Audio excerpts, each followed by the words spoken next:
दिवाली के महापर्व की पूरे विश्व के निवासियों को इस महापर्व की बहुत बहुत बधाई।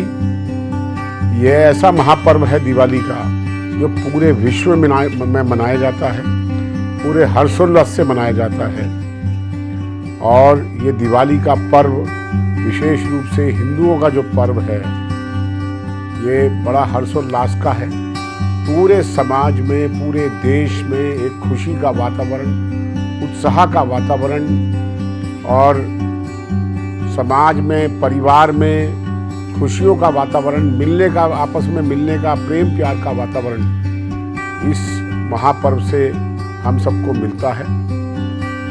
वैसे तो हमारे देश में त्योहारों की महाश्रृंखला है, लेकिन उस महाश्रृंखला में जो दिवाली का महोत्सव है वो विशेष अपना स्थान रखता है। आजकल एक बात मैं सभी दर्शकों को कहना चाहूँगा कि हम हर त्योहार को केवल एंटरटेनमेंट के रूप में, आनंद के रूप में हम आनंद ले रहे हैं, मस्ती कर रहे हैं, केवल उस रूप में मनाते हैं। जबकि हमारे देश के प्रत्येक त्योहार का सामाजिक महत्व भी है और व्यक्ति के जीवन के जो आदर्श हैं, जो व्यक्तियों के जीवन में अच्छे संस्कारों का जो महत्व है वो इन त्योहारों के माध्यम से आता है। तो इन त्योहारों के माध्यम से हम हर्षोल्लास से इस उत्सव को मनाएं, यहाँ तक तो ठीक है,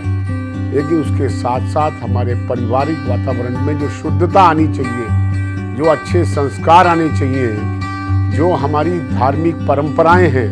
सनातन धर्म की या हमारे देश की जो संस्कृति है, उसका पुट निश्चित रूप से इन त्योहारों से के माध्यम से आएगा तो ये त्योहार मनाने हमारे सार्थक होंगे, ऐसा मेरा मानना है।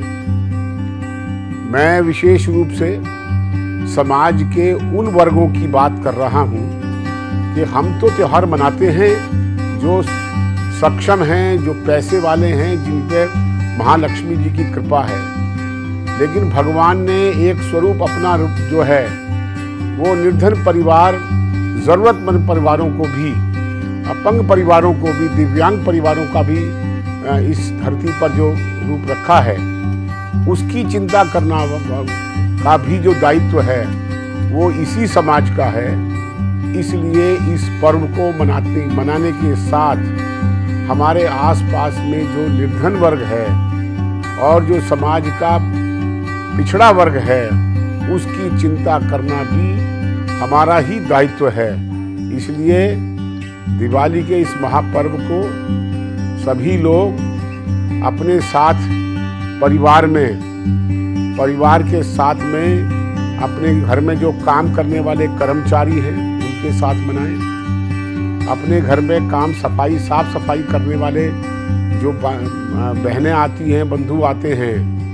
उनके घर में जाकर के दिवाली बांट के आएं तो उसका एक अलग आनंद होगा।